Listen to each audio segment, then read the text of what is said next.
22 फरवरी 1994 को नरसिम्हा राव की सरकार ने दोनों सदनों में पूर्ण ध्वनिमत से सर्वसम्मति से एक प्रस्ताव पारित कराया था और उसमें तमाम लोग मौजूद थे, न कोई लेफ्ट था न कोई राइट था। अब इतना बड़ा प्रस्ताव पास हुआ, सारे लोग उसमें शामिल थे।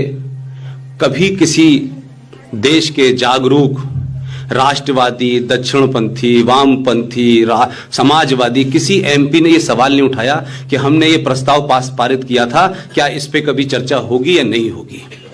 ये जो भूलने की सेलेक्टिव बीमारी है हमारे यहाँ, उस वजह से हमने बहुत सारी ऐसी चीजें होने दी जो इतिहास में हुई। और मैं बहुत इतिहास में किसने क्या किया उसको रोने से मुझे लगता है कि बहुत काम नहीं बनता है। वर्तमान में हम क्या कर सकते हैं, इस पे ध्यान देना चाहिए। नमस्कार दोस्तों, इतिहास में क्या गलत हुआ उसे बदला तो नहीं जा सकता, लेकिन इतिहास में कुछ अहम गलतियों को आज के इस दौर में सुधारा जरूर जा सकता है। इस पूरे विषय को और भी गहराई से समझने के लिए आइए सुनते हैं राष्ट्रवादी प्रखर प्रवक्ता पुष्पेंद्र कुलश्रेष्ठ जी को। मैं अपनी बात शुरू करूं उससे पहले कुछ चीजें मैं चाहता हूं आप नोट जरूर कर लें, क्योंकि ये आपके काम आएंगी। और हम हिंदुस्तानियों की एक बड़ी समस्या है कि हमें भूलने की बहुत बीमारी है। हम बहुत चीज़ें भूलते हैं, इतिहास को भूलते हैं, कल क्या हुआ उसको भूलते हैं, परसों किसी ने क्या कहा उसको भूलते हैं। और उस भूलने के कारण इतनी सारी भूलें कर बैठे हैं कि 70 साल में अगर उनको सही भी किया जाए तो अगले 70 साल लगेंगे इसमें। आप लोगों को एक डेट याद होगी, मैं समझता हूं कि मंच पे तमाम सारे लोग मुझसे ज़्यादा पढ़े लिखे हैं, ज़्यादा एक्सपीरियंस है। मैं पॉलिटिकल साइंस का विद्यार्थी हूं। एक 22 फरवरी 1994 की कोई घटना किसी को याद है जो भारत के संसद से संबंधित है? 22 फरवरी 1994 को नरसिम्हा राव की सरकार ने दोनों सदनों में पूर्ण ध्वनिमत से सर्वसम्मति से एक प्रस्ताव पारित कराया था और उसमें तमाम लोग मौजूद थे, न कोई लेफ्ट था न कोई राइट था।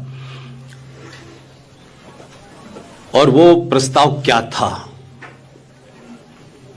वो पास हुआ, हम लोगों ने कभी उसकी चिंता नहीं की। ये बात अलग है कि राजनीतिक लोगों की अपनी मजबूरियां होती हैं, वो उसको करें न करें, क्योंकि मैं बार बार अपनी हर स्पीच में ये कहता हूं कि जो लोग सत्ताओं के भरोसे बैठते हैं वो देश कभी चलता नहीं है।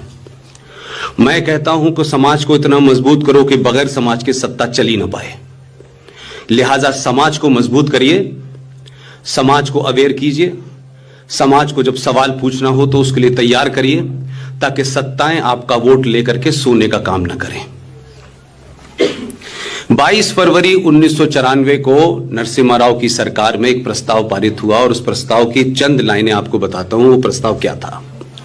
उसमें कहा गया कि भारत और पाकिस्तान के बीच में कश्मीर का एक मामला है, एक विवाद है।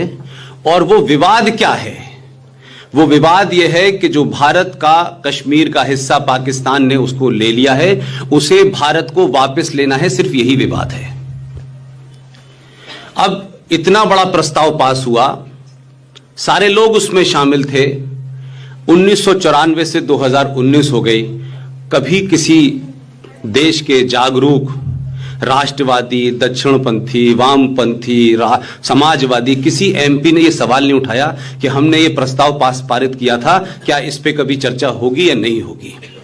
ये जो भूलने की सेलेक्टिव बीमारी है हमारे यहाँ, उस वजह से हमने बहुत सारी ऐसी चीजें होने दी जो इतिहास में हुई। और मैं बहुत इतिहास में किसने क्या किया उसको रोने से मुझे लगता है कि बहुत काम नहीं बनता है। वर्तमान में हम क्या कर सकते हैं, इस पे ध्यान देना चाहिए। कि 2 फैसले मैं बताऊंगा इस देश में कैसे हुए और उस किस दबाव में सुप्रीम कोर्ट और हमारे यहाँ की हाई कोर्ट आती हैं। एक दिल्ली में एक जगह है, जामा मस्जिद है, आप सब जानते हैं। जामा मस्जिद जो है वो पुरानी दिल्ली में है। ये हमारे साथी हैं कमल साहब, जो वॉलंटरी हम लोगों का काम करते हैं कैमरे का, ये उसी जामा मस्जिद के इलाके में रहते हैं। उस जामा मस्जिद का इमाम है, उसका नाम है अहमद बुखारी। कोई भी मेरी कही हुई बात को आप लोग गूगल पर जाके सर्च कीजिएगा और देखिएगा, क्योंकि आपके दौर में इंफॉर्मेशन आपके हाथ में है। एक मस्जिद का इमाम, उसके ऊपर 65 एफआईआर हैं और उसमें से कई एफआईआर में उसकी नॉन बेल वारंट है। दिल्ली सरकार, दिल्ली हाई कोर्ट ने जब उसकी गिरफ्तारी की बात कही तो शीला दीक्षित की सरकार थी, दिल्ली पुलिस ने एफिडेविट लिख के दिया दिल्ली हाई कोर्ट में कि अगर हम गिरफ्तार इनको करेंगे तो दंगा हो सकता है, इसलिए उसको गिरफ्तार नहीं किया गया। जब इस तरीके से कानून चलने लगे ना, तो जो लोग होते हैं उनको समझ आ जाता है कि सरकारों को और इंस्टीट्यूशन को कैसे डराया जा सकता है। एक फैसला सुप्रीम कोर्ट का आया कि साहब तमाम मंदिरों मस्जिदों के ऊपर से ये लाउड स्पीकर हटाया जाए। वो भी आपका फैसला लागू नहीं हो रहा, आपने दे तो दिया है फैसला, लागू तो हो नहीं रहा। तो सुप्रीम कोर्ट किस तरीके से दबाव में काम करती है। मैं बार बार यह कह रहा हूं कि हम एक सभ्य समाज के लोग हैं, 5000 साल पुरानी हमारी सभ्यता है, हम सनातन सभ्यता के मानने वाले हैं, हमारे आदर्श कुछ और थे, उस वक्त के मूल कुछ और थे।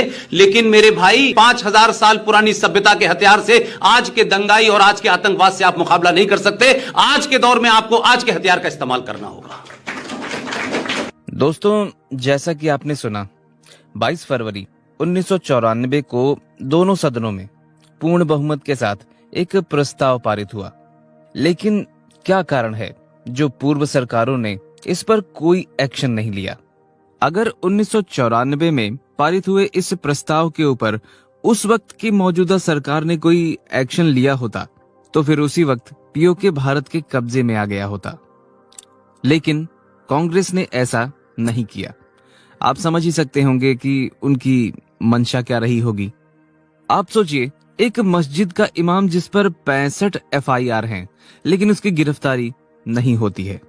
अब आप ही बताइए, ये देश संविधान से चल रहा है, लोकतंत्र से चल रहा है, या फिर भीड़ तंत्र से चल रहा है? ये देश, जब इस देश का सुप्रीम कोर्ट ये फैसला दे देता है कि मंदिरों और मस्जिदों से लाउडस्पीकर को हटाया जाए, तो फिर सुप्रीम कोर्ट का ये फैसला लागू क्यों नहीं होता? अगर इसी प्रकार भीड़ तंत्र के द्वारा कानून व्यवस्था चलने लगे तो क्या आप और हम अपने घरों में सुरक्षित कभी भी रह पाएंगे? दोस्तों, आपने पुष्पेंद्र कुलश्रेष्ठ जी को सुना। अगर आप उनकी बातों से सहमत हैं तो वीडियो को लाइक करने के साथ साथ कम से कम 2 लोगों को ये वीडियो अवश्य शेयर करें। और अगर आपने अभी तक हमारे चैनल अखंड हिंद को सब्सक्राइब नहीं किया है तो अभी सब्सक्राइब करें, क्योंकि हम इस चैनल पर इसी प्रकार की राष्ट्रवादी वीडियोस हमेशा अपलोड करते हैं। आपने वीडियो को अंत तक देखा, इसके लिए आपका धन्यवाद। जय हिंद, जय भारत,